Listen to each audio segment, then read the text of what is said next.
سحر اور دوسری رقاصہ بھی وہیں تھی۔ دوسری رقاصہ کو تو افسوس ہوا ہوگا، سحر کو امید کی ایک کرن نظر آ گئی۔ سرائے کے مالک نے کہا کہ صلاح الدین نے ایسی فضا پیدا کر دی ہے کہ اب دمشق میں کوئی اور رقاصہ یا کوئی نئی چیز نہیں مل سکے گی۔ مل کیوں نہیں سکے گی؟ سحر نے کہا۔ جن ناچنے گانے والیوں کو امیروں کے گھروں سے پکڑ کر آزاد کر دیا گیا تھا وہ ابھی یہی ہیں، میری طرح وہ بھی چھپی ہوئی ہیں۔ اگر تم لوگ مجھے 2-3 روز کے لیے باہر جانے دو تو میں انہیں پردہ دار خواتین کے بھیس میں یہاں لے آؤں گی۔ سحر کو اس وقت تک قابل اعتماد سمجھ لیا گیا تھا۔ انہوں نے اسے اجازت دے دی اور کچھ رقم بھی دے دی۔ صبح ہوئی تو سحر پردے میں باہر نکل گئی۔ 4-5 روز بعد سرائے کے چور دروازے سے 8 مستورات داخل ہوئیں اور سرائے مالک کے کمرے میں چلی گئیں۔ مستورات نے برقع نما لبادے اوڑھ رکھے تھے جن میں ان کے چہرے چھپے ہوئے تھے۔ کمرے میں آ کر سب نے نقاب اٹھا دیے۔ سرائے کے مالک نے آنکھیں مل کر انہیں دیکھا۔ اسے یقین نہیں آ رہا تھا، یہ سب جوان لڑکیاں تھیں اور ایک سے بڑھ کر ایک خوبصورت تھیں۔ ان کے ساتھ سحر تھی۔ اس نے بتایا کہ ان میں سے کون کس کے پاس تھی اور یہ بھی بتایا کہ ان کا رقص دیکھ کر اور گانا سن کر تم پر مدہوشی طاری ہو جائے گی۔ اس نے کہا آج رات اپنے تمام دوستوں کو تہ خانے میں بلا لو۔ سرائے کا مالک پاگلوں کی طرح اٹھ دوڑا۔ وہ اپنے ساتھیوں کو رات تہ خانے میں آنے کو کہنے گیا تھا۔ سحر لڑکیوں کو دوسری رقاصہ کے پاس لے گئی۔ وہ رقاصہ انہیں دیکھ کر حیران ہوئی کہ وہ ان میں سے کسی کو بھی نہیں جانتی تھی۔ اس رقاصہ نے ایک لڑکی کے ساتھ اپنی مخصوص اصطلاحوں میں بات کی تو وہ لڑکی ذرا چھینپ گئی۔ سحر نے اسے کہا یہ ڈری ہوئی ہیں، میں انہیں زمین کے نیچے سے نکال کر لائی ہوں۔ رات کو ان کا فن دیکھ کر تم سمجھ جاؤ گی یہ کون ہیں اور کہاں سے آئی ہیں۔ وہ رقاصہ مطمئن نہ ہوئی۔ اسے کچھ شک ہوتا یا نہ ہوتا، اسے یہ افسوس ضرور تھا کہ ان لڑکیوں کے سامنے اس کی قدر و قیمت ختم ہو گئی ہے۔ اس نے سحر کو اپنے کمرے میں لے جا کر کہا معلوم ہوتا ہے کہ تمہارا دماغ خراب ہو گیا ہے۔ یہ نئی لڑکیاں ہیں اور خوبصورت بھی، ان کے مقابلے میں ہم دونوں بہت ہی پرانی نظر آئیں گی۔ ہماری قیمت اتنی گر جائے گی کہ یہ لوگ ہمیں پرانے سامان کی طرح اٹھا کر باہر پھینک دیں گے۔ تم انہیں کہاں سے لے آئی ہو؟ کیوں لے آئی ہو؟ تم نے بہت بڑی غلطی کی۔ میں دراصل اپنی مشقت کم کرنا چاہتی ہوں، سحر نے جواب دیا۔ ان کے آ جانے سے ہم دونوں کا کام کم ہو جائے گا۔ دوسری رقاصہ اس کی یہ دلیل نہیں مان رہی تھی۔ سحر کے پاس اور کوئی دلیل نہیں تھی جس سے وہ اسے مطمئن کرتی۔ دونوں میں تکرار ہو گئی۔ دوسری رقاصہ غصے میں آ گئی اور بولی میں سرائے کے مالک سے کہوں گی کہ یہ لڑکیاں ناچنے والی نہیں، یہ عصمت فروش لڑکیاں ہیں جنہیں اس نازک جگہ نہیں آنا چاہیے، کیونکہ یہ تہ خانے کے راز کو خطرے میں ڈال سکتی ہیں۔ ان نوجوان لڑکیوں کا کیا بھروسہ؟ یہ رقاصہ بہت تجربہ کار اور چالاک تھی۔ اس نے سحر کی زبان بندی کر دی، پھر بھی سحر اس کی بات نہیں مان رہی تھی۔ اس رقاصہ نے آخر یہ دھمکی دی اگر تم انہیں یہاں سے چلتا نہیں کرو گی تو میں یہاں آنے والوں کو یہ کہہ کر یہاں آنے سے روک دوں گی کہ تم انہیں گرفتار کرانے کے لیے ان لڑکیوں کا جال پھیلا رہی ہو۔ سحر پریشان ہو گئی۔ دوسری رقاصہ غصے میں باہر جانے کو اٹھی اور دروازے کے طرف چلی۔ سحر نے بڑی پھرتی سے اپنی قمیض کے نیچے ہاتھ ڈالا اور کمر بند سے خنجر نکال کر دوسری رقاصہ کی پیٹھ میں گھونپ دیا۔ وہ زخم کھا کر گھومی تو سحر نے خنجر اس کے دل میں اتار دیا اور دانت پیس کر کہا میں تجھے قتل نہیں کرنا چاہتی تھی بدبخت، تجھے بھی میرے ہاتھوں ہی مرنا تھا۔ اس نے اسی کے کپڑوں سے خنجر صاف کیا، رقاصہ کی لاش پر اس کے پلنگ سے بستر اٹھا کر پھینک دیا اور دروازہ باہر سے بند کر کے اپنے کمرے میں چلی گئی۔ اپنے خون آلود کپڑے بدلے اور خنجر کمر بند میں اڑس کر قمیض کے نیچے چھپا دیا۔ رات سرائے کے مالک کے علاوہ 6 آدمی تہ خانے کے اس کمرے میں آئے جہاں رقص اور شراب کا دور چلا کرتا تھا۔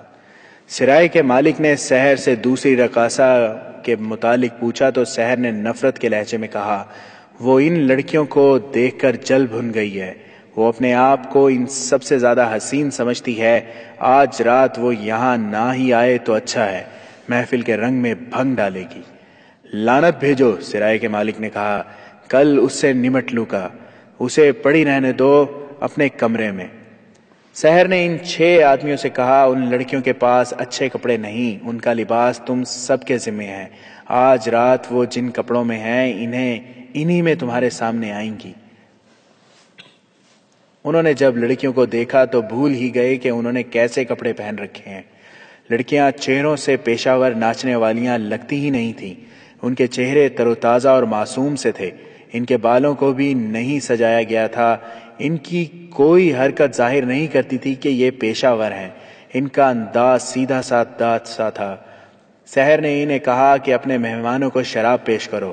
وہ جب سراہیوں سے پیالوں میں شراب انڈیلنے لگیں تو ایک آدمی نے ایک لڑکی کو چھیڑا، لڑکی بدک کر پیچھے ہٹ گئی، اس کا چہرہ لال سرخ ہو گیا۔ سحر، اس آدمی نے کہا، انہیں کہاں سے لائی ہو، یہ کس کے پاس تھیں؟ سحر نے کہکا لگایا اور بولی، اپنا فن بھول گئی ہیں، یہ صلاح الدین ایوبی کا خوف ہے جو ان سب پر طاری ہے، ابھی کھل جائیں گی۔ صلاح الدین ایوبی، ایک نے تنزیہ کہا، ہمارے جال میں وہ اب آیا ہے، ہم اسے اسی کے امیروں اور سلاروں سے مروائیں گے۔ اس نے اپنے ایک ساتھی کے کندھے پر ہاتھ مار کر کہا، اس کا خنجر صلاح الدین ایوبی کے خون کا پیاسا ہے، جانتی ہو نا اسے؟ یہ حسن بن سبا کی امت سے ہے، فدائی۔ اس نے ایک لڑکی کے گال پر ہلکی سی تھپکی دے کر کہا، ایوبی کا خوف دل سے اتار دو، وہ چند دنوں کا مہمان ہے۔ تھوڑی سی دیر بعد شراب رنگ دکھانے لگی اور رقص کی فرمائش ہوئی۔ لڑکیاں سراہیوں اور پیالوں کو ادھر ادھر کرتی اور پھرتی ان 6 آدمیوں کے پیچھے ہو گئیں۔ اچانک سب نے قمیضوں کے نیچے ہاتھ ڈالے، خنجر نکالے۔ سحر نے بھی خنجر نکال لیا تھا، اس نے سرائے کے مالک پر وار کیا اور دوسروں نے 6 آدمیوں کو پے در پہ وار کر کے لڑکا دیا، کسی نے بھی سنبھلنے کی مہلت نہ ملی دی۔ سحر ہر ایک پر وار پہ وار کیے جا رہی تھی جیسے پاگل ہو گئی ہو، اس نے انتقام لے لیا۔ یہ لڑکیاں شریف گھرانوں کی بیٹیاں تھیں جو سلطان صلاح الدین ایوبی کے پاس عرض داشت لے کر گئی تھیں کہ وہ مردوں کے دوش بدوش لڑنا چاہتی ہیں۔ انہوں نے ہی سحر کو ایک غریب گھرانے سے برآمد کیا تھا۔ اس نے جب لڑکیوں کو جنگی پیمانے پر کام کرتے دیکھا تو اسے سرائے کے مالک کا خیال آ گیا تھا۔ اس نے لڑکیوں کو بتا دیا تھا کہ سرائے کا تہہ خانہ جاسوسوں اور تخریب کاروں کا اڈا ہے۔ ان لڑکیوں کی مدد سے وہ انہیں پکڑوانا چاہتی تھی، مگر وہاں گئی تو سرائے کے مالک نے اس کا باہر نکلنا بند کر دیا۔ جاسوسوں کی اس فرمائش پر کہ نئی لڑکیاں لاؤ اسے موقع مل گیا، اسے نئی لڑکیاں لانے کی اجازت مل گئی۔ اس نے ان لڑکیوں سے ذکر کیا اور کہا کہ وہ نئی لڑکیاں بن کر چلیں اور ان آدمیوں کو ختم کیا جائے۔ لڑکیاں تیار ہو گئیں، انہوں نے اسکیم بنائی اور اس کے ساتھ چلی گئیں۔ انہوں نے یہ سوچا ہی نہیں کہ ان آدمیوں کو اپنے جال میں پھانس کر گرفتار کرایا جائے۔ اگر انہیں گرفتار کرایا جاتا تو ان سے بڑی قیمت معلومات حاصل کی جا سکتی تھی اور ان سے نشاندہی کروا کے ان کے کئی اور ساتھی پکڑائے جا سکتے تھے، مگر لڑکیاں جوشیلی اور جذباتی تھیں۔ وہ اتنا ہی جانتی تھیں کہ دشمن کو ہلاک کیا جاتا ہے۔ وہ اپنے جذبہ جہاد کی تسکین کرنا چاہتی تھی اور سحر کا سینہ جذبہ انتقام سے پھٹ رہا تھا۔ وہ انہیں اپنے ہاتھوں سے قتل کرنے کو بیتاب تھیں۔ اس نے دوسری رقاصہ کو اسی لیے قتل کیا تھا کہ ان لڑکیوں کی اصلیت بے نقاب ہونے کا خطرہ پیدا ہو گیا تھا۔ ان کی اصلیت تو بے نقاب ہو رہی تھی، انہیں اس قسم کی غلیظ محفل کے طور طریقوں اور شراب پلانے کے انداز سے واقفیت ہی نہیں تھی۔ انہوں نے بر وقت خنجر نکال لی اور اپنے مقصد میں کامیاب ہو گئیں۔ وہ سب چور دروازے سے نکلیں اور اپنے ٹھکانے پہنچ گئیں۔ ان کی رپورٹ پر کچھ دیر بعد فوج نے سرائے پر چھاپا مارا اور تہہ خانے گئیں۔ وہاں لاشیں پڑی تھیں۔ تہہ خانے کے کمروں کی تلاشی لی گئی۔ ایک کمرے سے دوسری رقاصہ کی لاش برآمد ہوئی اور سرائے کے مالک کے کمرے سے کئی ایک ثبوت ملے کہ یہ لوگ جاسوس اور تخریب کار تھے، مگر آنے والا وقت سلطان صلاح الدین ایوبی اور سلطنت اسلامیہ کے لیے تاریخ کے سب سے بڑے خطرے لا رہا تھا، اور سلطان ایوبی دن رات جنگی منصوبہ بندی اور فوج کی ٹریننگ میں مصروف رہتا تھا۔ تمام سامعین کے لیے خوشخبری ہے کہ الحمدللہ کتاب داستان ایمان فروشوں کی سیکنڈ جلد یعنی سیکنڈ والیوم ختم ہو چکا ہے۔ اب نیکسٹ ویڈیو سے ہم والیوم 3 سٹارٹ کریں گے۔ اپنی دعاؤں میں یاد رکھیں. آپ کی دعاؤں کا طلبگار عبدالرؤف سروہا. بہت شکریہ.